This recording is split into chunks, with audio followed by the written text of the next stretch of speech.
Yes, Kelvy Bird, the one and only. Welcome to the show. Thank you so much for having me. I'm really honored and grateful to be here. I'm very much looking forward to learn from you and to be curious about you and your work on behalf of the audience. And I always start with the same question. When did you start calling yourself a facilitator? And actually, do you? Yeah, so I was thinking about that this morning, and I realized it was going back to when I started learning about scribing, which was in about 1994, 95. And the network that I was working with, which was called the MG Taylor Corporation Group, called the role graphic facilitation. So I came in with that term, but I never really considered myself a facilitator. I didn't think that I was doing anything that was really helping people. But then I was involved with that same group doing process facilitation, where I was one of the people coordinating the team and the variety of facilitative roles. And then I felt like I was facilitating, like I was actually moving pieces around to create conditions of learning for others. And then it really wasn't until years later that I felt that I did the same thing with my scribing or with visuals. So it took a while. Yeah. What has changed? Was it the skill set or the mindset that has changed? Probably both, because growing up, I was involved in high school, I was involved in theater productions. And so those were probably initial facilitative activities on my part. And that was more familiar with me, organizing people and organizing things and trying to like help a process. And I studied art in college, but I didn't really pair the art with facilitation until years later. So I think it was my own confidence with my abilities to draw something that might help someone in some way, and also time and practice doing it. Yeah. And yeah, you mentioned before that when you took the visual graphic facilitation course, you didn't really see how this would be helpful for a group. Well, I saw others doing it, and I saw it helpful when others were scribing. I just lacked my own voice, my own vocabulary, my own style and approach. And it probably was a mental model or my own thinking of, who am I to be making sense of what people are saying? Who am I to be the one drawing on a wall and synthesizing things for others? So I knew it was possible because I saw others doing it. I just felt far from that place. Sounds like an imposter. Yeah, but I actually didn't do it. I was so shy about it and so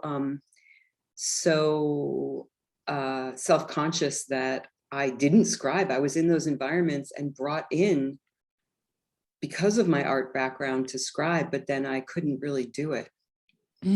So I did everything else, but. So what did you have to leave behind from your education in art to become a real scribe? Well, that's such a good question, because with painting or studio art, it's your own expression. You're choosing what to draw or what to represent or how to do it. You're choosing the scale, you're choosing the context, you're choosing if you sell it or not, if it's seen or not. But with scribing, it's so exposed, or graphic facilitation, it's so exposed and witnessed and public, and it's in service of a group. It's not my content or my perspective on something necessarily. It's my ability to understand what other people are talking about and reflect that back to them in an accurate way, so that it's a record of their experience, not a record of my experience. And that's a big difference. I was just wondering, to what extent is there, so I'm thinking of a representation of nature or a landscape, for instance, and you can have an impressionist expression of that. an expressionist or naturalistic view. Mhm. Would this also exist in the scribing, that you can bring what is to a different level and thereby help maybe the viewer better understand what has happened in the workshop? Yeah. It's interesting you bring up different styles of art, because I hadn't really ever put that in parallel to different approaches of scribing. But, and I'm just wondering, just to check, does your audience know what scribing is? Thank you for asking. Maybe you want to explain what the difference between scribing and graphic facilitation is. Well, I tend to just dive right in. So I had like a little moment of, And I couldn't wait. So hopefully you don't forget your answer. No, I won't, because I can weave it in. So scribing is essentially a practice of drawing while people speak. So you're making visible the conversation. I mean, that's kind of how I describe it to my mother. So like that's the basic description. And it's real time, it's live. It's when we were in person with people, it would be in the context directly with a group, in proximity to the group, and I would draw on a wall or some sort of surface. Now I've mostly been drawing through an iPad and digitally, but essentially you're still trying to help people see what they're talking about in the moment. And in terms of the different art movements and different ways of approaching scribing, when people have asked me this in the past, I wondered about the difference between graphic recording, graphic facilitation, and people in our field of practice wonder all the time about the language that we use to describe ourselves. And I've been working with the Presencing Institute for about 15 years, and someone named Otto Scharmer, and he developed a model around listening called 4 levels of listening. And so when people asked me about these differences in our practice, I applied the levels of listening to a framework that I simply called levels of scribing. That not very original, but and that I think helps define some of these differences between approaches and styles. So something more literal, like a naturalist painting of a landscape, would be more like level 1, which I describe more as mirroring, where you're just directly reflecting back something that you hear. And then level 2 is more about differentiating, like when you're starting to split apart the facts so that you can see more facets of a picture. And I wonder if that's more like cubism or something, you know, where you're trying to see all the sides of something and you kind of flatten it out. Level 3 then is around connection, where you're trying to establish more relation and bring the heart element into the drawing, the heart in the room, your heart as a scribe. And it's a different kind of meaning making when you're connecting. And I wonder if that would be more like,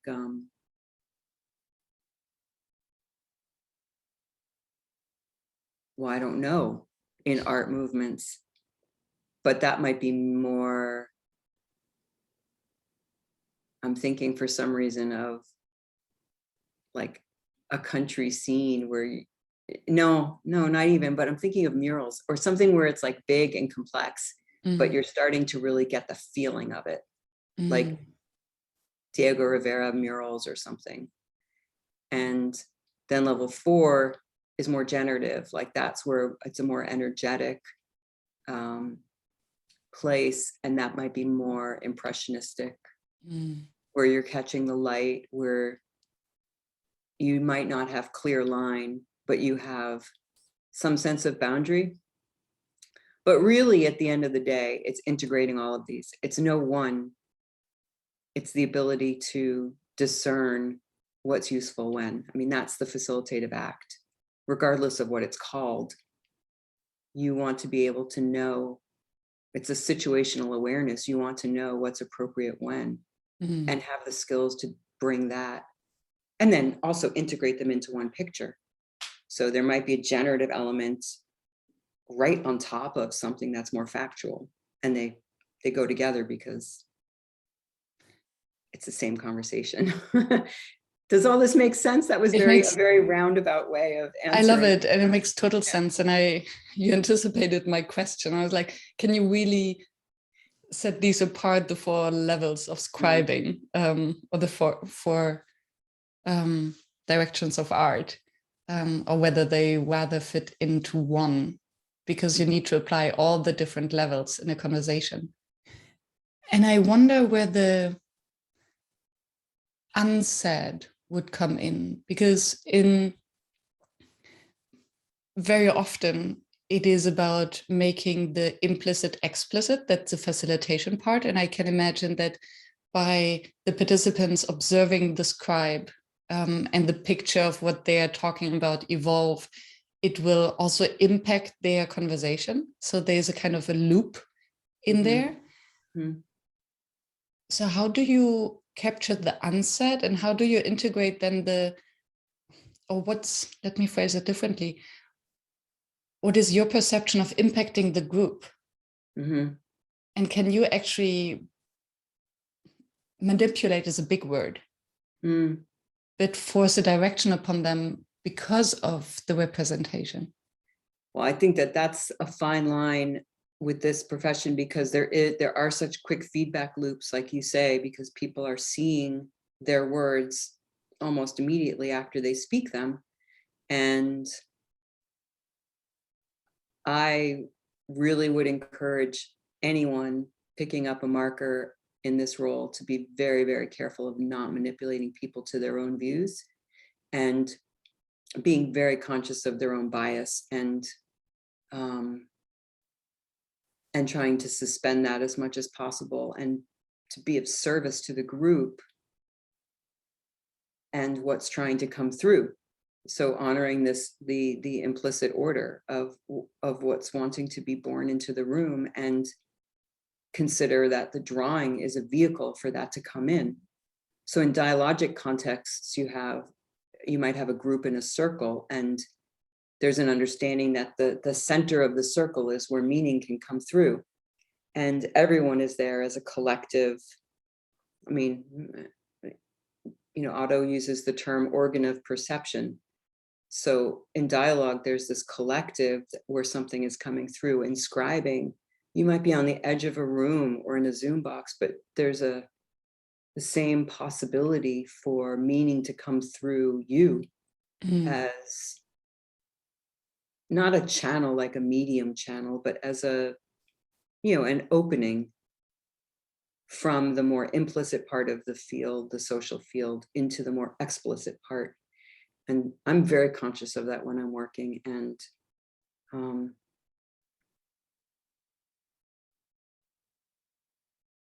yeah, I guess when I'm if I'm working with a client, or in a situation where a group is wanting that, because again, it might be a much more straightforward engagement, and they don't care, the group might not care at all about like anything coming through. They just want what's spoken on the paper, and like that's it. And that's fine. That's totally fine and useful. But when a group is wanting something unknown to come through, then I have to pay very close attention to silences between people, the pauses, even in someone's speech pattern. How are they active in their speech, and how are they spacious? And that says something too. And how do you represent that? Well, that's like the beauty of it is you just let it be. Like sometimes things don't need representing, like a space on a page, an empty space on a page, a white area, or an area that isn't drawn, can sometimes speak volumes. It doesn't have to have words to say something. So the ratio and the proportion of what's drawn to what's not drawn, or how something is drawn, or how things are connected. Having two expressions, for example, on complete opposite sides of a drawing that are connected by a line across the drawing establishes a sort of relationship that you don't need to say, you don't need to spell out the relationship. You can use a line to establish a relationship, or you can put things inside of a circle or outside of a circle, or yeah, I mean, just the proximity that you work with of words and pictures and gestures, you know, visual gestures, textures, colors, all those things factor into how to create spaciousness or density. And what comes up to my mind, or the way how I visualize it, is almost different, that you can almost feel the noise or the dynamics of a session in the final scribe. So if you look at a scribe of someone else, can you sense what the dynamic was and how? Sometimes I think it depends on the attunement of the scribe to the situation and their ability to let go of some of the noise. You know, so if they're able to connect in with like the taproot, you know, in trees, there's the taproot, which is the primary root coming down, and then all the other roots around it. If you can connect with the taproot of the group, then of the meaning,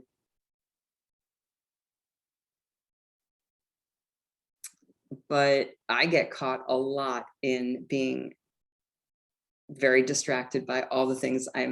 My own head is like, oh, I should represent that. Oh, I should include that. Oh, I should include that. That's important. And it's easy to not stay connected to the deeper meaning or the core purpose that's, you know, in the session. I think I'm straying from your question though. That's absolutely fine. Yeah.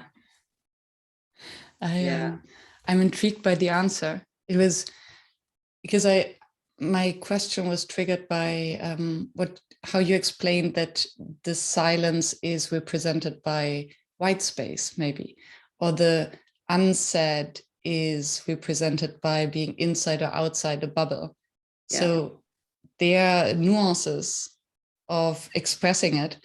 And I can imagine that you would be able to read a scribe of another master scribe, let's call him like that, in a different way than one of the participants, maybe, or someone whose eyes hasn't been taught to see what is behind the different pictures and the. Yeah. So I'll give you two examples because I think the answer is yes. And I've also been thinking a lot lately about scribing as a social art of our time and how it's reflecting not just a conversation in the room, but the times, you know, what we're going through as a society, as a species, the planet. And so two examples that I think reflect that beyond what's just in a room is, I'll start with my own and then I'll speak to my colleague Olaf Baldini, who I was in a session the other day with, and he was scribing on paper. So I've been working on my iPad and I've been working with a lot of density of layers and colors, and the images are there's a lot of blur to them. Sometimes it's not clear what you're supposed to look at. Sometimes there's a big shape that's looming. They tend to be somewhat dark, like the colors are very saturated and there's not a lightness to them at all, my drawings. And they're so different from how I drew when I was in person with people. But it's felt to me in the past 2 years, I didn't sit down and think this is how I want to be scribing on an iPad. But the more I started using this technology to scribe, which was I hadn't done before, so it was a new method. This is how it was coming out. So I just went with it, and I'm still experimenting with how far I can stretch the intensity. Mm-hmm. And that's because I feel like I think that's an accurate reflection of what we've been going through. Is we are not clear now. Oh, I speak for myself. I am not clear. The world feels thick and dense with challenge and opportunity, but the dark and the light are both in the picture. And so I've just let myself continue with this style that feels very, has a very particular feel to it. And I think if I go back in person, I have no idea. You can't translate this kind of layering. I can't translate this kind of layering to a medium like dry erase surface, where your inks are limited, or paper, which paper gets saturated, and then you can only do so much with paper. But anyway, that's my example of 10 years out. If somebody were to look back at the images from now that I've been generating, I think they wouldn't read the words as much as they would read the feeling of these images as being representative of the time. The other example is my colleague Olaf Baldini, who worked on paper for a sense-making session that I was part of last week. And he was using inks. He was working on brown paper and using inks and washes with a brush and a little roller even. And he put on these big gestures before people even started speaking. He put on these big gestures of these large marks, and then very few words. I think there were maybe 10 words in the whole image. And the feeling at the end, like what we all read, was just this amazing kind of Armageddon, like this destructive power that was going on. The battleship sinking, fire. And the main theme was, how do we hold this intensity? And so he came at it from a very different way. But I think if you saw our images side by side, they look completely different, but they both speak to how we're handling the intensity of our times. And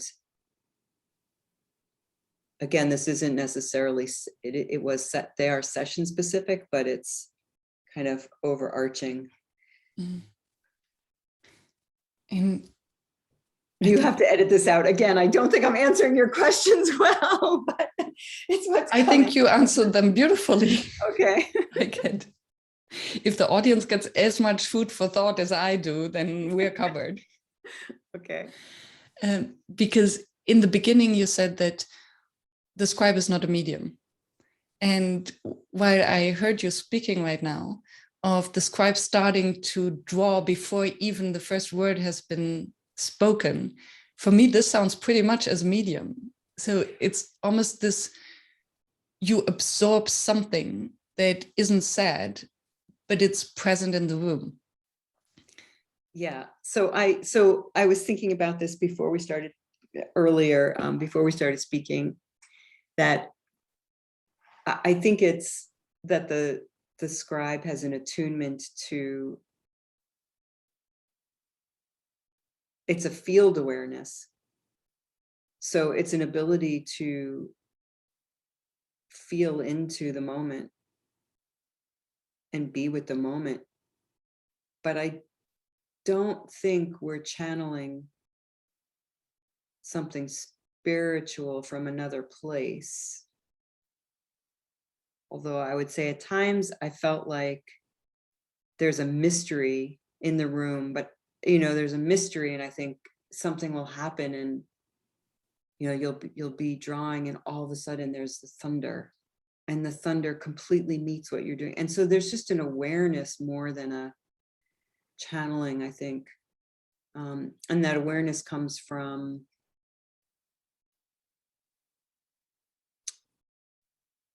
being able to get out of your own small bubble and be with others and just sink into the deep humanity in the situation and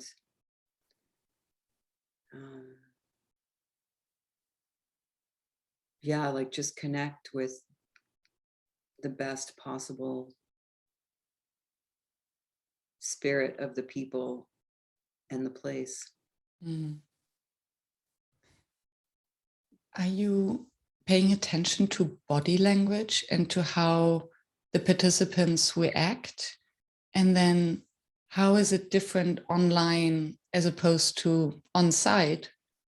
Because on site, you clearly see if someone looks at your work and then has a facial expression, as opposed to someone looking in the camera and you don't know whether they're looking at your work or having a facial expression because of something else. It's interesting.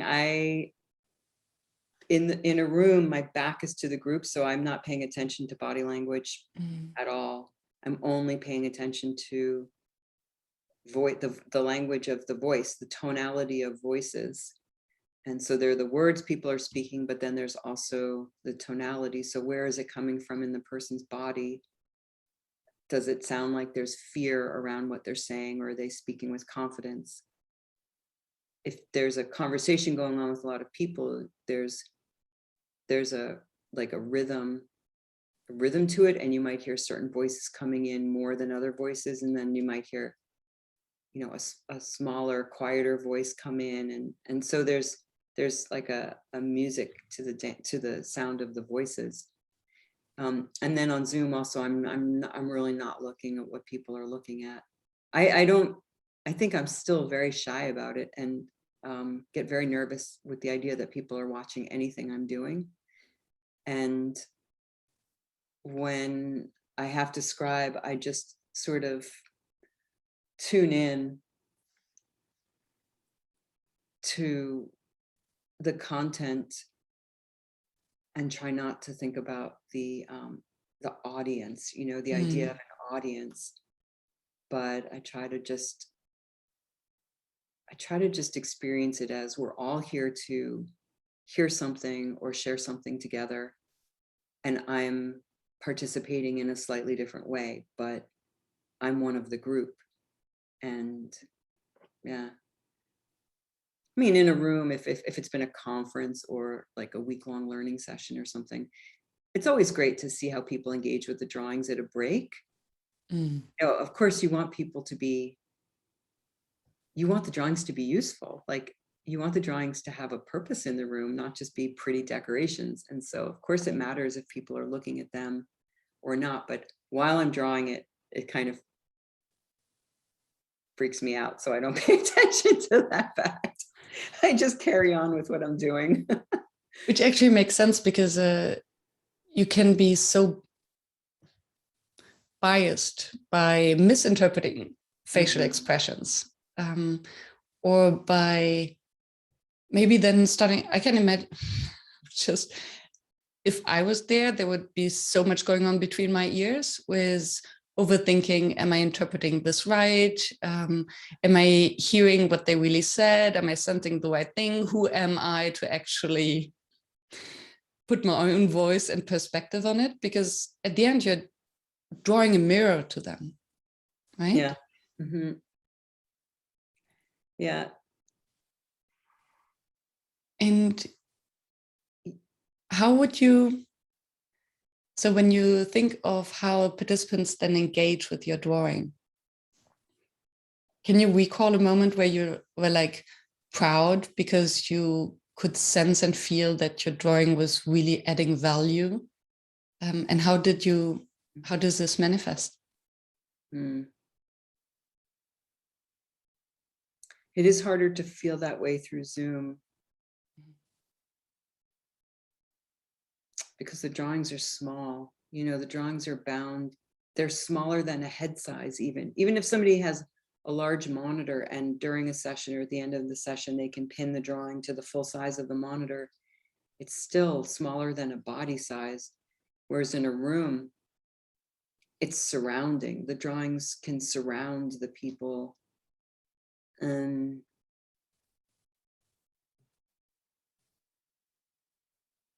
So is there a moment where I was like, felt proud or like, yeah, this was a good drawing?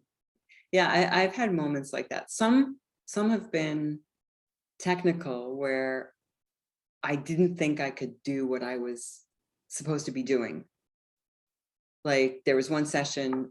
Okay, well, I'll give some examples afterwards, but so some are, technical where I accomplished something physically I didn't think I could do, like a certain scale of a wall or using certain materials I wasn't used to using. But then other times there are moments where you draw a word before the word is spoken, and that those are sublime, where you're just so in tune with what's going on that there's a synchronicity, that's happening. And then it's not you, it's not me drawing the word, it's me drawing the word, but that's when there's another type of like attunement, like I spoke to earlier, going on. And then I feel good, like I'm with, like I'm here, I'm really here, and I'm open and joined with these people, and we're together. And that feels always pretty unique to me and pretty rare. And I have missed that in the past 2 years, to be honest. I don't experience that digitally, not being physically with people in the same way. So even if I'm drawing and I'm not looking at people, I'm with them. So it's like if you're sleeping in bed, with someone and your backs are to each other and you're not touching, you don't need to be touching to feel the heat of someone or know that there's a presence there. Or even in, a room, like when you're with someone and they're in the same room or another room, you can be aware of someone's presence. So it's like that when you're scribing in a room. And so I think that the really good moments for me have been when I'm touched, like I'm changed as a human being because of what I'm experiencing and hearing, not only at a cognitive level, but like the essence of me is touched. Those I would say are the best moments. And if that happens for me, my belief is that comes through the drawing somehow, and people would connect with that in an implicit way. Like it might not be pointing to a word on the drawing and saying, oh, that was really, I mean, people do that too, where they say, oh, that was exactly what was said, or you synthesized it so well.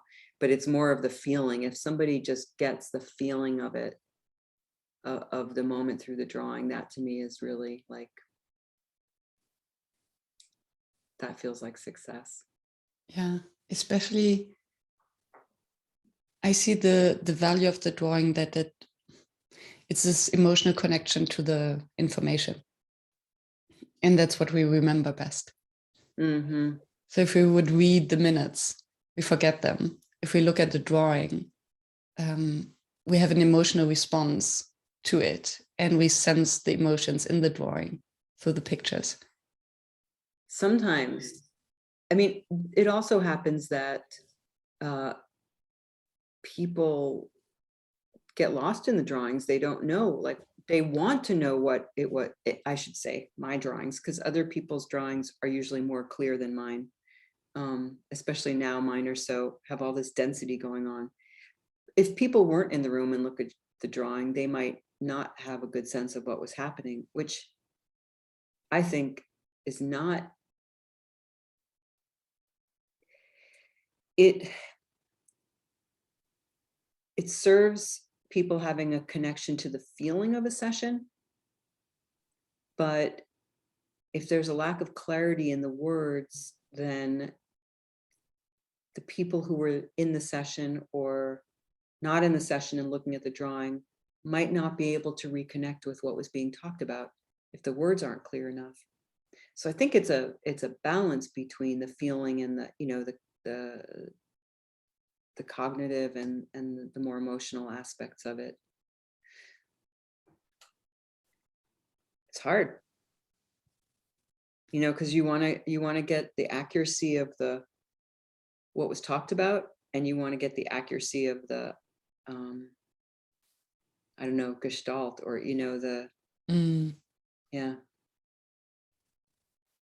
And then there's the aspect of the art, right? As an artist, someone who studied art, can you disconnect it, or is it for you an artistic expression? And when is it more art and when is it more information, or is it always the merge of two? Yeah, for me, it's always art. And for me, it's always an art form. But I see people who've done sketch notes or like aesthetically more clear or more straightforward drawings of a talk. And I'm amazed and I'm in awe, thinking like, oh, you know, it still is beautiful and it has a certain aesthetic to it, but the person isn't overly concerned with the artistry of it as they are of like getting the accurate information. And I always think that those are really great. The sketch noting, I think, is a really great method, but I get carried away with the color. So yeah, I get like lost in my own creation sometimes, which, you know, I have to be careful for. Or not, maybe it's, I can imagine, as you mentioned in the earlier, that you have to be clear also with your client what they're expecting. Do they rather want the literal representation of what has happened, or maybe a more artistic interpretation? Yeah. And I wonder whether, when you have this conversation, so I can imagine that then the clients would just choose a certain scribe because you're known for how you work. How do you feel with the creativity of an artist? So to bring your own interpretation to it, which is at the heart of art, right? Is this taken away, or can you represent can your creativity still serve the group or represent the group? It's a really good question. And as you're saying this, I wonder if in the past 2 years, I've started to take too much liberty with the artistry of everything. And if I'm doing justice to these conversations by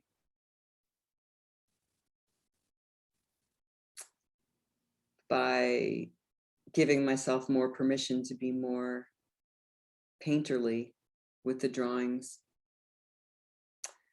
I don't know. I think there's a line. There's a line of, if it's generative scribing, then we would want the drawings to facilitate the social field, like the deepest potential of the social field. But if it's pure graphic recording, then I think you want it to be crisp and clear, the content specifically, and not have a lot of the extra meaning or feeling brought in, because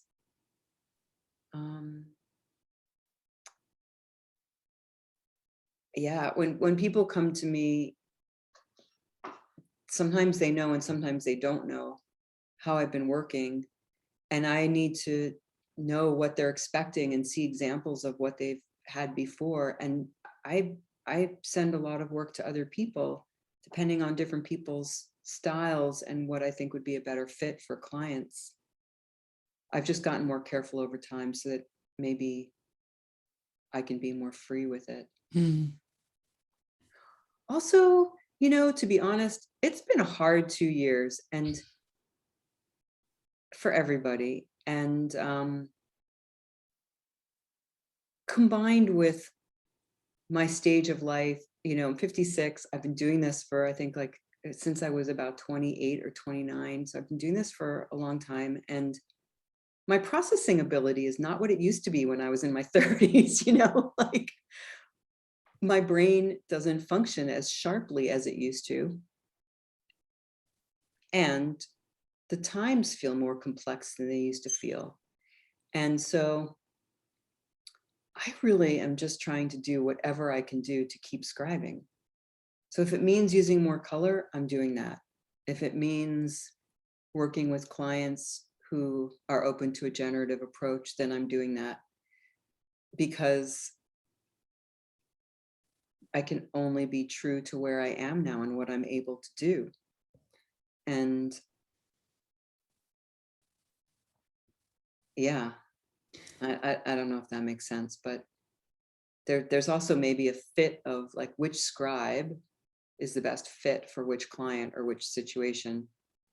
And I wonder whether this has to do with maturity. So that's what I hear is you said you lost of your sharpness, but what I sense is that you replaced it by sensing and by taking more a more creative approach, meaning that you trust your senses more and yourself as a medium. And what I wonder is different groups have different needs. Maybe some want the representation for those who are in the room to extend the conversation. So if I see a mirror of the conversation that I was in, then maybe I need more depth and more abstraction in order to spark a different sort of conversation. Whereas if the group is maybe less mature or they need the representation for those who are not in the room, then you don't want as much abstraction, but you want the clarity and crispness of what has happened. Yes, all of that rings true for me, what you say. I would add that as a facilitative act, I aspire to be holding a potential for the group a bit beyond where they already know that they are or would name for themselves. So if a group says, so I do a lot of work with professors and drawing for lectures in courses. And in this case, it's very straightforward what the content is. They have their PowerPoint slides. There's a certain script that they're following with what they say in the order of it. But I still hold the potential that somebody in the group would make a connection with that content to something else. Like it could be straightforward. Maybe it's like if you're thinking of making a soup, you follow the instruction, you put in all the spices you're supposed to put in. Somebody's expecting to have squash soup, but then you think, what would go well with squash soup? And maybe you also bake a bread, or maybe you think about if I were to add sage, like the spice sage, that's not called for in the recipe, but that would enhance the dimension of the flavor. And so I like to hold possibility for what's there to grow and expand and deepen, even if it's a little bit. That's like the container work. Like you want to have a container that can hold more possibility and more disruption than is currently known. I'm intrigued by the scribing of a university lecture. And I'm wondering, just out of curiosity, has a professor then used maybe the scribe instead of the PowerPoint presentation? So basically to turn it around so that the first time he does the lecture, you scribe, and the second time he used the scribe to actually give the lecture. Not with my scribing, because mine is too dense. If it were sketch noted, like if it were somebody where it was very linear and or graphic recording where it was very linear, then maybe, yeah. The RSA Animate videos are a great example. Professors use those to illustrate a point where somebody's speaking and what they're speaking is literally drawn out in illustrations. And in that case, they could use it, but mine are so integrated, these pictures that are take 90 minutes of conversation, 90 minutes of a lecture, sometimes 2 hours of a lecture, or even 3 hours, and into one, rectangular picture. So it's not linear. So I don't know if they could speak to them. And what is their intention or ambition with the representation? Is it for the students, to help the students to get deeper and further?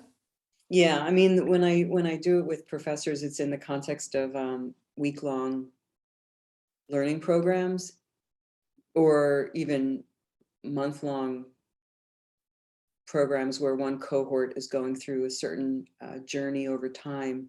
And the drawings are meant to help anchor key content and also facilitate the students or the learners making connections between different bodies of work. So there might be one professor speaking about risk management, one might be speaking about operations, another about corporate finance, another about systems thinking. And each one of those presentations is unique and full. But then if you're a learner over 5 days or 5 months, you would start wanting to weave together some of those ideas. And I think that the scribing helps with that. Would you do this work for them or support them to really also link the scribes? To see connections that maybe if they're different professors, they don't know, but you know. Well, sometimes when I do these sessions live in a room, the professor on Thursday will come in and see the previous sessions from Monday, Tuesday, Wednesday, and they'll do a quick walk. They might, I mean, sometimes some do and some don't, walk around the room just to get a feel for the headlines. And so then when they're starting with their presentation, they can verbally weave in like, oh, I see that so-and-so spoke to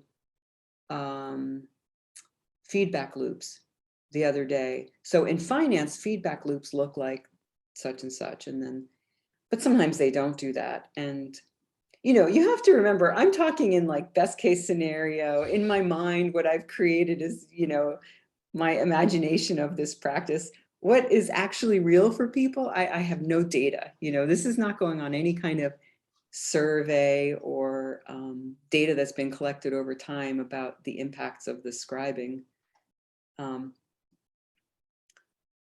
So I don't know. Sometimes at breaks, like I mentioned before, when I see people looking at the walls during breaks, or at the end of the day or before a day starts, they might ask me, what I might draw something and they have no idea what I drew because I'm not a very good illustrator. And so they'll say, like, what was this supposed to be? And I'll say, oh, that was an icon that was meant to represent risk. And this person was speaking about risk here, and then risk came up over there. And so then I might stitch together some themes, but I don't know. I think people do it on their own, or maybe I'm making it all up. It doesn't happen. I don't know. And then, yeah, it's a facilitator's mindset. It's not in your control, right? Yeah, and in these cases, they're not really facilitated. These aren't really facilitated. These are classrooms, so it's kind of different than a program. If you're scribing for a program, well, I don't know. These are programs, but it's different if the scribing is used as part of the design of a facilitated experience versus an addition on the side of the wall.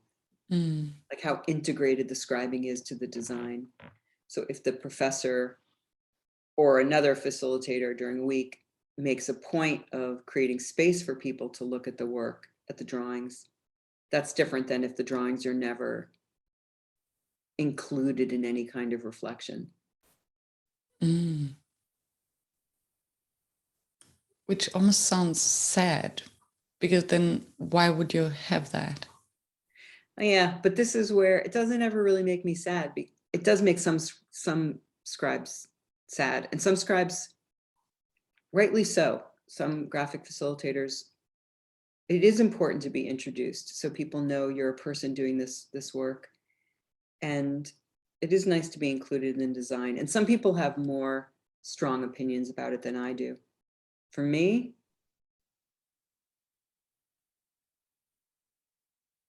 it is an element of the container for the group. If I'm not introduced, I don't have a big problem with it.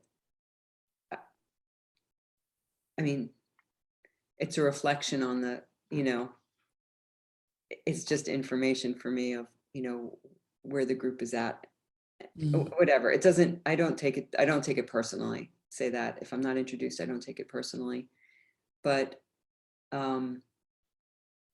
if people don't pay attention to the drawing, it's a little sad because it's a lot of effort, but I just trust that it serves some purpose, it serves some purpose. Maybe it's not today. Maybe somebody will see the drawing years down the road, or they'll see it, online in somebody's Twitter banner, or they'll see it somewhere else and it will have a different effect than it was intended to have in the room or in the one session. So these drawings travel and you don't know. People doing cave art weren't thinking that, 20,000 years down the road, some person will be looking at this drawing in a cave. So we don't know what these drawings, we don't know what the lifespan of these drawings will be, or who they'll touch, or what, Yeah. So of course there's a meaning in the day and in the session, but I just trust that who they're meant to touch, they'll touch, and what they're meant to do, they'll do. And I just do the best job I can, Beautiful. And I was even thinking of sometimes when we see the illustrations on social media, for instance, just from the art form, we were not in the session, but still we're taking something away, we're learning something, have our own interpretation of the representation.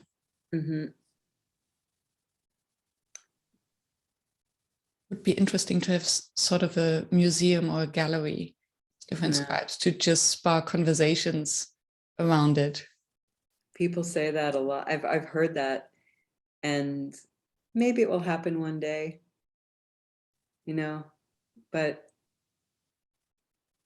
social media is in a way a kind of gallery. If you look at all the images, depending on how people are subscribed or engaging with it, scribes share it. This stuff is shared. There are a lot of images out there, and I don't think there's a lot of sense making going on between the images. So the images around climate, for example, if you looked at all the things that have been scribed about climate, there'd be a lot of information there.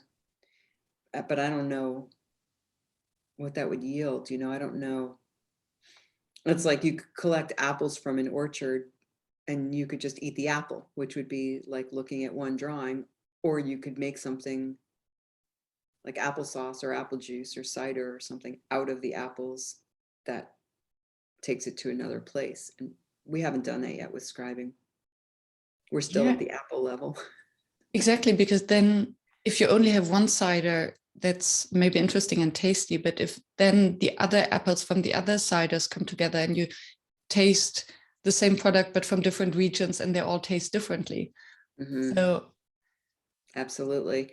Like if you had like an indigenous lens on climate, and you had a lens from the countries that are being the most impacted but have done the least to create the cause of the climate catastrophe, and then the lens from where I am, Boston, Massachusetts in the United States, you'd have three very different perspectives on the climate conversation. And this would even spark in a kind of meta conversation, but just seeing the representations of the conversations that have happened without being there. I think this can spark an incredibly interesting conversation about what's happening and how a conversation between those actors could Mhm. happen.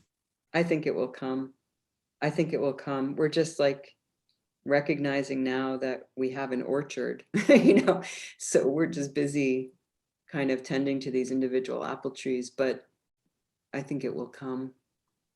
And then you have, like you were starting to allude to, you've got one type of cider and another type of cider, and then you've got other types of juices. And so if you put a meta conversation around climate through, or a meta sense making through these images on climate next to a meta sense making on healthcare systems around the world, next to education, next to government and policy, then I don't know what would be seen, but you'd have a different kind of systemic map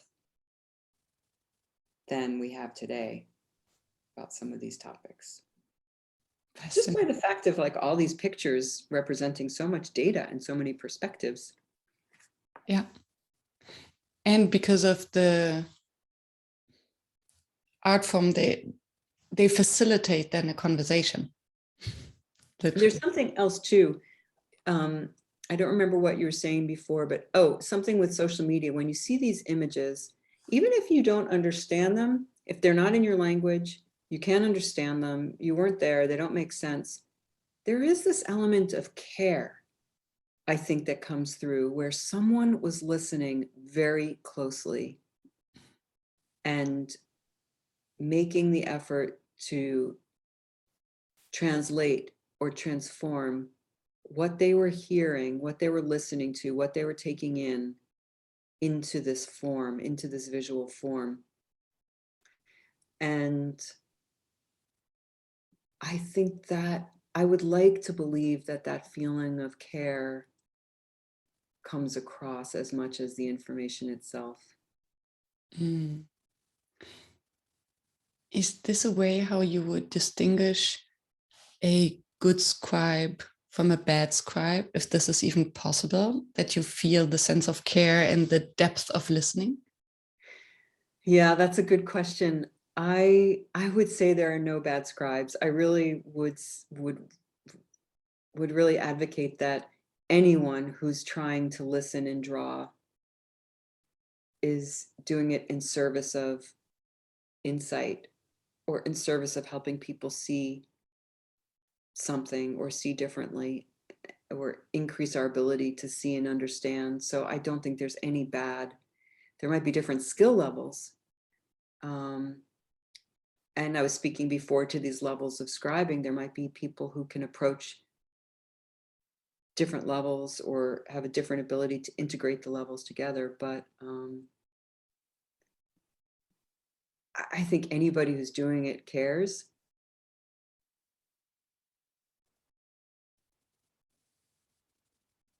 I got a little lost in my heart there. I forgot what your question was. I was wondering whether you could, and maybe I rephrase it without the judgment of good and bad, whether you can sense the degree of care and ability to listen through the scribe. Yeah.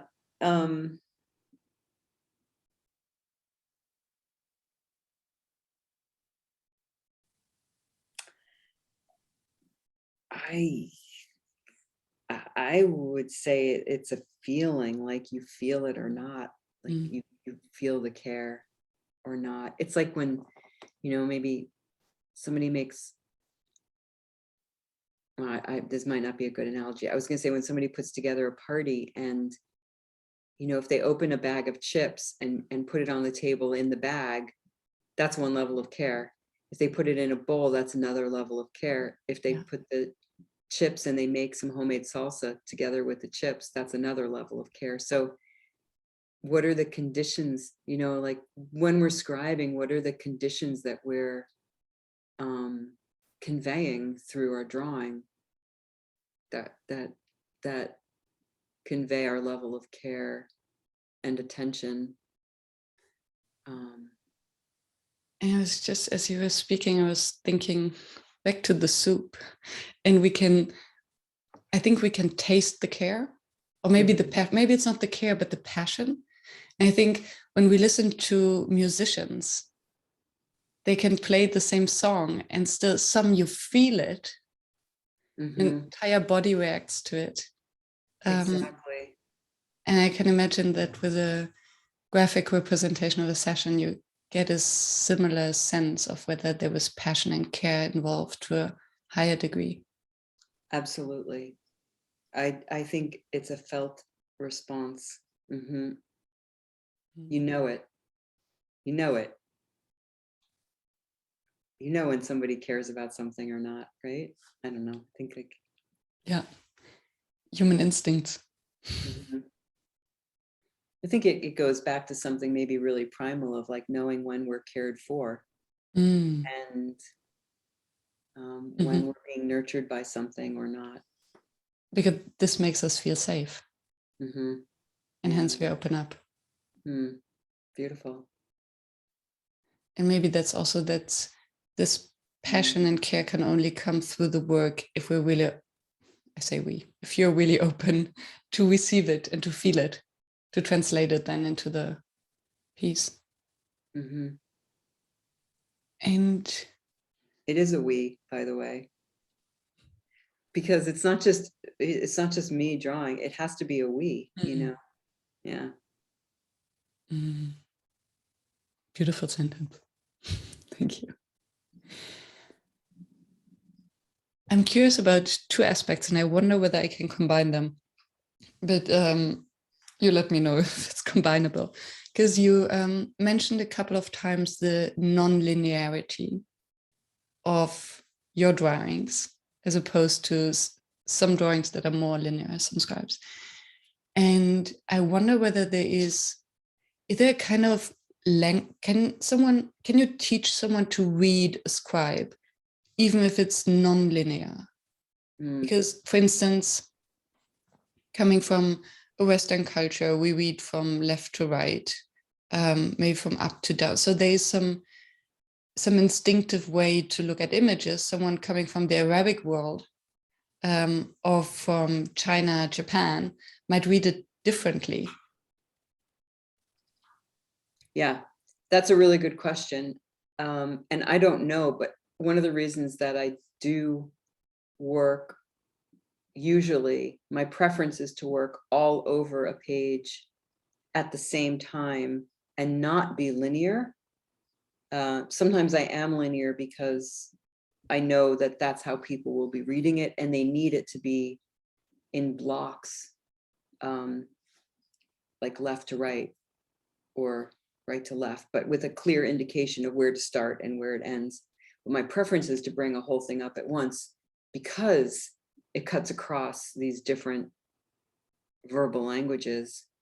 But how to help people read it, I think that's a really great question. And I don't know, like with the painting, you know, you look at even the Sistine Chapel or something, and I mean, it's vast. You don't know where to start, although there is Adam touching the hand of God. And so that's a center, that's like a center point to the picture. And then you see the pieces around that, the little angels and, you know, other things. And maybe with the scribing, there's something dominant, you know, there's some dominant gesture that would be a starting point, and then parts that support that dominant move, the visual move. I think it's a really good question. And maybe this gets back to, do we approach this as an art or as a sort of, you know, if it's visual note-taking, maybe that's different than if this is more of an art form. Maybe if it is an art form, you let people find their way in. It's a good question. Yeah, maybe it comes back to the purpose for whom it is and what it's supposed to do, spark a conversation or reflect reality. And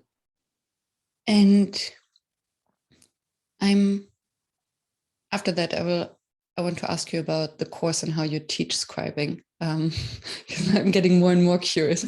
Can you teach all of that?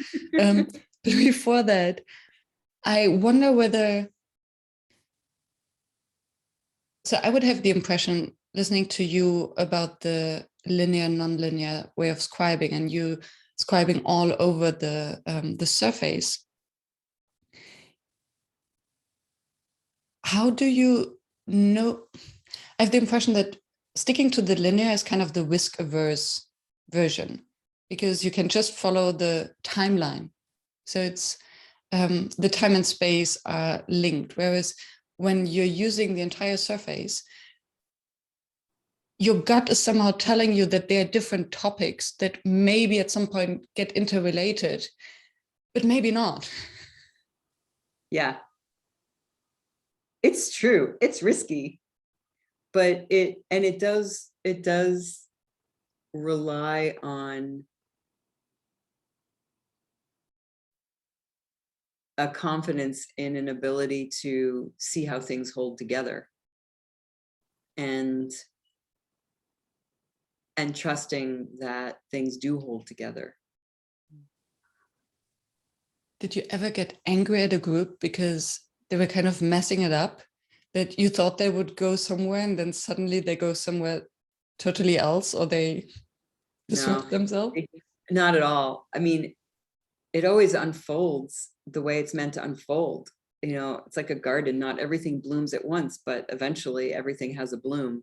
And the only times I've gotten really frustrated is when time, when agreements around time are really broken. So if you're budgeting your page or your wall for 90 minutes, and then all of a sudden there's an additional 30 minutes, that really affects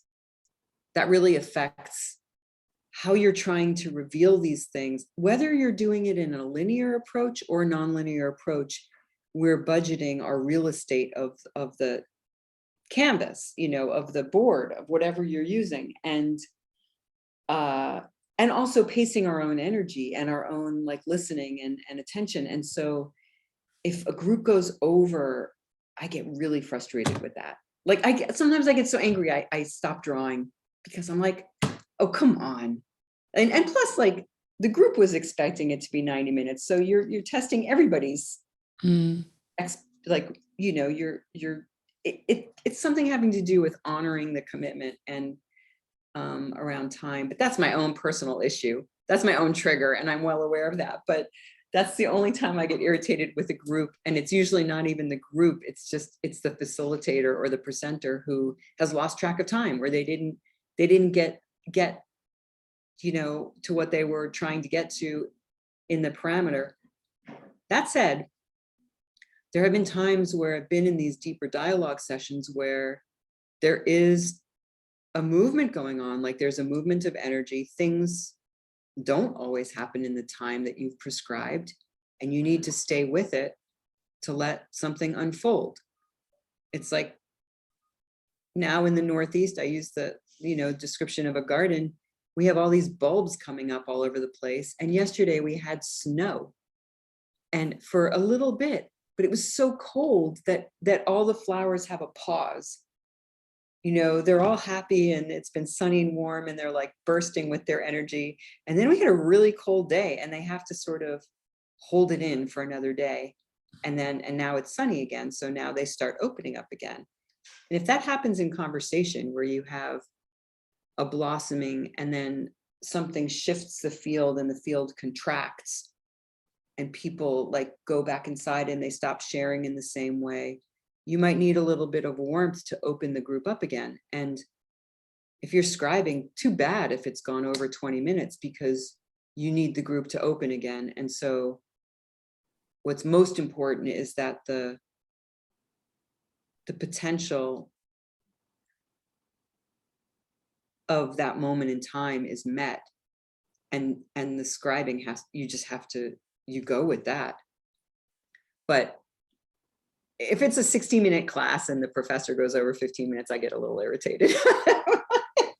But not when there's a deeper unfolding trying to happen, because that feels like you're in service of life. You know, you're in service of life. Are you biased? I'm totally biased. That's absolutely okay. There's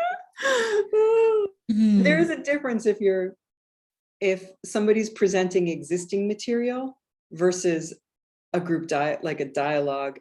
They're very different. And yeah. One you can plan, and the other one you cannot. You just go very with it. difficult. Yeah, it's like it has its own energy to it. Yeah. I always ask the question, what makes a workshop fail? And I would be very curious in your perspective as a scribe. So I imagine you with your back to the group, scribing. How does a failed workshop feel? And would you represent that? And what is a failed workshop for you? So for me, I have a similar response around good and bad scribing of, I don't think there's a failed workshop. It might be that the workshop didn't meet, or a meeting didn't match the expectations of the client or the facilitator or the participants. The different stakeholders might have a feeling that there was a failure in some way. But I always think of them as learning opportunities, like, oh, that didn't go well, but I do think, that said, I do think that there are container conditions that are either in place or not in place. And so if there's no trust in the room, you'll have a certain set of outcomes for your session. And if you have a high degree of trust and safety, you'll have different outcomes. So I think a lot has to do with the structure that's in place, both around the time and the physicality of the room and the chairs and how things are set up and how things are tended to, the meals, all of those aspects, all the physical elements of a workshop or a program. And online, we could say the container would need to extend to how you're considering people in their own environments. Are you expecting them to sit for 2 hours? Are you including times where they can stand up? Are you doing any mindfulness practices? How conscious is the design team of the the holding capacity of the group? It's easier in some ways in person because you can manage all of the environmental qualities. On Zoom, you don't really know what's going on behind someone, or what their home environment is like, or their office, or wherever they're calling from. But I would say online or in person, the attention to the container and the feeling of safety that people have is really critical for the success of a delivery. Makes sense. Yeah, I haven't thought of the impact of food and comfort in the workshop from home setting. Yeah. So you're teaching to scribe. You wrote a book or books about scribing. How do you, I'm in awe after a bit more than an hour of a conversation with you, of all the nuances, of all the aspects, of all the complexity. Where do you start when teaching it? So I'm still trying to find my way into the most effective way to teach it. And a program that I did a few weeks ago called Scribing Essentials was based on the structure of my book, which is called Generative Scribing. And it basically addresses 5 domains. And the premise is that one domain is visible, and that's drawing. And that would be the tip of the iceberg. And then the 90% under the waterline, if we use the iceberg example, is the inner capacity of the scribe. And those domains are being, at the center, your presence and how you show up, joining, how you're with other people, how you're able to open your heart to others. Perceiving, which is having a systems view, how you can step back and see the whole, see the facets.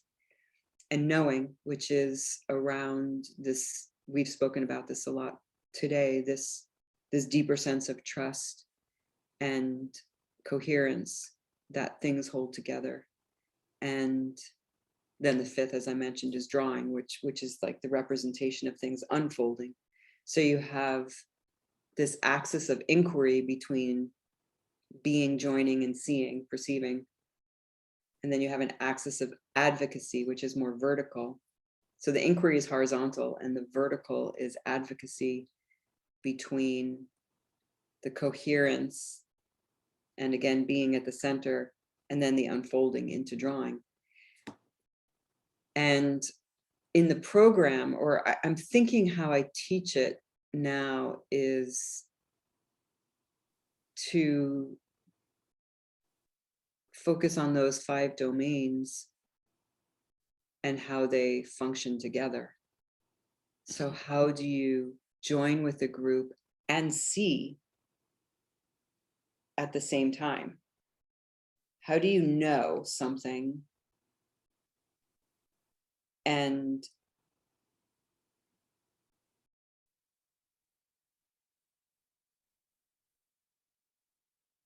this is like the taproot that I was speaking to earlier. How do you know something and like have a sense of its deep rootedness, and at the same time draw the leaves from the branches? So you're representing the entire span of the tree at once, but you need to be paying attention to the difference between what is it to be that taproot, to be like the core rooting of a large structure, and at the same time representing, you know, the dance of the leaves above, and at the same time in tune with the trunk, and at the same time in tune with the other trees that are around, and at the same time know that you're a tree within a forest, or you're a tree on a hillside, or, you know. And so it's all these different domains and all these different vantage points. And so the program addresses those domains. And, but I'm still figuring it out, how to teach it, because people always want to know how to draw, you know. I'm like, but drawing is such a small part of it. But I recognize it's an important part. Obviously, it's an important part of it. But it's the part of it that is seen and maybe the least complicated. And but for some people, the rest is because they've had facilitative practices, or they've had coaching practices, or their own personal development and professional development. So they've had development that has led them to this kind of processing skill or ability, but they don't know how to draw. So in that case, everybody comes in from a different strength and weakness, you know. Yeah. And I have one observation that I want to share, and one question. The observation, I loved it how you said that you teach them how to see, and what it evoked for me, it's they have to see with their ears, because they're not seeing, right? They see it in front of the whole being. Yeah. So like you see with all your senses. Mm-hmm. Yeah. So I love that you use the verb seeing, although it's, you have your back to the room and you're listening, but it's, you're producing something visual, so you have to see it. I love that. It's almost philosophical. Needed to share that. And the question, so from what you described, it felt like, yes, I believe every facilitation training focuses less on the exercise that you do, but on the inner work and the presence and the purpose and all these things that are below the iceberg. And what just came became apparent to me is that when someone is a facilitator already and then wants to add the skill of a scribe, it almost feels as if they have to unlearn certain skills. Because you're not, so you have to listen or to sense on a different level because you're not guiding the group somewhere. So as a facilitator in the space of a process, you have to be quick in the sense making in order to help the group to see clarity and to guide them in a direction. Whereas as a scribe, you have to almost force yourself not to go there if this is your second nature because you're a professional facilitator, and ground yourself to stay in the moment. That's interesting. Yeah, I haven't really thought of that. But I think it does, scribing, you're pausing differently. You're holding a slightly different span of the process or the conversation for people. And so you're not in such a quick feedback loop with needing to guide the group. And you are taking in, and not that your arms, or not that you're holding any more or less than someone who's verbally facilitating, but the rhythm of what you're doing with what you're holding is maybe different. I never thought of it as unlearning, because I always assume that facilitators know so much more than I do about facilitation, and that they just need to like learn how to maybe just slow down a little bit and then bring in this drawing capacity. But it's good food for thought. My assumptions are probably pretty shallow in this case.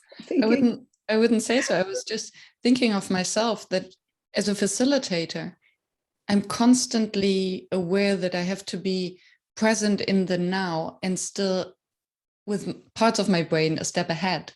And I think this can be a real trap when scribing.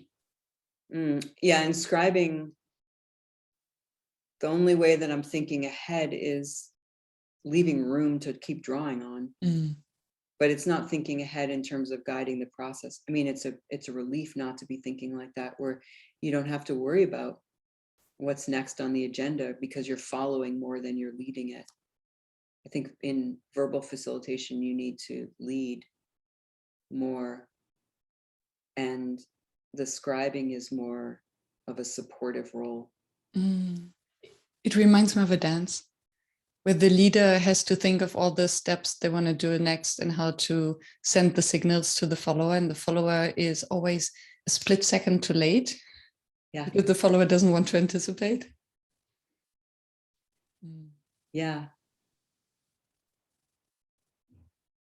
You can anticipate some.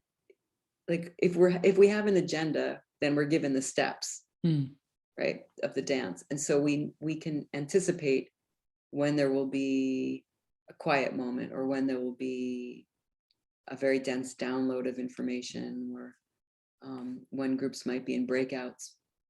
But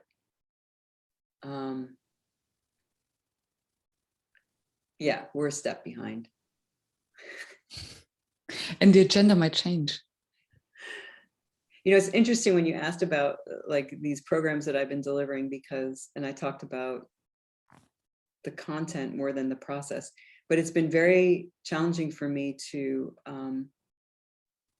deliver programs where I am the lead and then I am the facilitator of something and I'm trying to share content, but and it's really stretched my own understanding of what it is to hold people. And so it's really helped to deliver the programs and facilitate programs and still practice scribing, because they influence one another. And so things that I've been experiencing as a scribe, like this kind of density, or, you know, this like this layering and the complexity, those things influence how I've been designing programs. And the simplicity that I've been trying to create through the programs to counterbalance the complexity of our times so that people come in and they can actually take a bite of something without being overwhelmed. So in some ways, I think my programs are designed much more elegantly than my scribing, because I have been trying to aim for a lot of clarity. But they definitely work together. I would encourage anybody who's practicing scribing to have a deep reflective practice of your own, like to journal, to break your drawings down, figure out what you did when, why, and reflect on the practice and keep practicing. They go together. And do I have 2 more questions? Of course, yeah, of course. I was thinking of what you said, that there is no bad scribe. And I get that. And still, when you're teaching someone, you might want to give feedback on the work. So how do you find the balance between appreciating and acknowledging that there is no bad scribe? So even if someone just started, if they're listening carefully and passionately and they're in service of the group, and still you want them to grow and to pay attention to some subtleties maybe and how to improve. Yeah. I'm learning that still. I'm terrible at giving feedback to people in the programs, because I mostly just want to encourage people to keep trying, but people ask for feedback. I need to learn how to do it better. Yeah. I went to art school. I had a lot of critique, and maybe I'm afraid of my approach being too harsh for people, where, I say this works, this doesn't work, like this is an effective line, this line doesn't really do much, but I don't ever give that feedback. Although it could be a gift. I think it will be. It's something I need gift. to develop. I need to develop this. Yeah, I need to develop this for sure. Yeah. Because sometimes it is just one line that makes the difference. I know. I think I just need to not worry so much about possibly hurting people's feelings, and trust that people will, in the spirit of learning, people want to hear what's working and what's not working. Yeah. And it's interesting because with your represent, I had the impression that you're so in tuned, almost like because your representation is your personal representation, so it's something also very vulnerable. And you must be okay that maybe someone will criticize it or will not find themselves in there, might feel hurt. So, but then it's interesting that you can, or you don't, maybe it's actually aligned because it's not direct. I'm thinking out loud. No, I'm not making sense. I'm really curious why it's been so hard for me to give feedback, because the participants in my programs ask for it all the time, and I do it. I do some, but it's very hard for me. It's very hard for me. And I think I need to understand why. And maybe it does come from just a sensitivity to the vulnerability in others or something. I don't know. Yeah. I really don't know, but. And it reminds me of I read some articles on how to give feedback to creative people, to either designers or in the art world. And what I appreciate there, that how to distinguish between the creative process and really the skills. So giving feedback about a line, how a line is drawn, then it's this one. I think sharing feedback about things that when you once saw them, you cannot unsee them anymore. Yeah. And then it's valuable feedback, because once I know, okay, in graphic design, this is how you put people, and these are the, how do you call that? The size differences or the. Yeah. I think I'm probably also, I don't want people to get fixated on the way things look too much. So most of the feedback that I give is about the feeling, quality, or patterns that I see in the drawing that they might not have been aware they were creating, or the effect of using certain colors in a certain way. but not on the mechanics of drawing so much. And this makes total sense now that Yeah. you say it. Yeah. Yeah. Especially if I'm espousing and believing that the energy is one of the most important qualities of a drawing, then that's the thing that I would want to get feedback on more than any of the specifics of how something was drawn. And Unless it, the way something was drawn blocked an energy or, yeah. and it makes me think that actually as a feedback, it might even in this sense be more valuable to share what you see in the drawing. So the energy, the flow, what you look at first, Yeah. so that then the creator, artist, the scribe can learn, oh, is this actually the feeling and the interpretation that I wanted to evoke? And what is it in this scribe that triggered True. this interpretation? True. Fascinating. Mm-hmm. What's your favorite exercise to do in your training? So I have two, but the one is around system scribing, which is something that I developed with my colleague Jessica Reel, and but that's more of like a whole approach more than an exercise. But the exercise that I seem to bring in over and over again is this one around containers, and since I've been mentioning that a lot, and it has to do with first, a little bit of explanation about what are containers, and that they're these holding spaces for possibility and for growth and trust to develop. And then asking people to journal. And I ask these 5 questions. One is just to write down, not even to draw yet, just to write down, who holds me?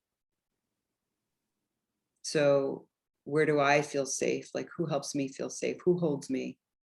And then who do I hold? And then the third is, what in my life would I like held? So for example, I'd like to learn how to give better feedback to people. And so I would think I need help with that. Like, I don't know how to do that myself. So who could help? Not just help, but like, who can hold that possibility that one day I could give really great feedback to people? So third is, what in my life would I like held? The fourth is, by whom? And the fifth question, what would it take for this to happen? So who holds me? Who do I hold? What in my life would I like held? By whom? And what would it take for this to happen? And then the second part is that I suggest people get a paper and pen or some markers and create a map or some type of visual representation of these responses. And I found this to be really powerful. It's so simple, but as soon as people start drawing this out, they see very quickly how the containers of their life, how they're held or how they're not held, and what could be brought in or what they could offer to someone else. And I found these drawings to be very powerful. So I love that exercise. Thank you for sharing that. I'm gonna try it out. Yes, I'll send you a link to the instructions. So can we put them in the show notes? Of course. Yeah, of Wonderful. course. I should note too that the work, my understanding of containers comes from someone named Bill Isaacs, and then some dear mentors named Beth Jandernoa and Glenifer Gillespie and Barbara Cecil, who were part of the Circle of Seven. And I really learned from them everything I know about containers. And my grandmas, they were good teachers too. So. Wonderful. Thank you so much. Thank you, Miriam. Thank you so much. I'm just delighted to have had this time, and that you're at all interested in this profession and this field of practice. And I hope your listeners enjoy it. Yes, I'm just amazed by all the nuances that you added and learning from your perspective. If you had to share one takeaway or piece of advice to the audience. Yeah, I've been thinking about this a lot, and I was asked this by a college student the other day, and my response would be the same, which is just stay creative at all costs. Just stay creative. How we're thinking, how we're living our lives, how we're creating spaces for other people, to just stay engaged and stay creative. Thank you so much. It's been bliss. Thanks. Thank you. All right, so I will send you the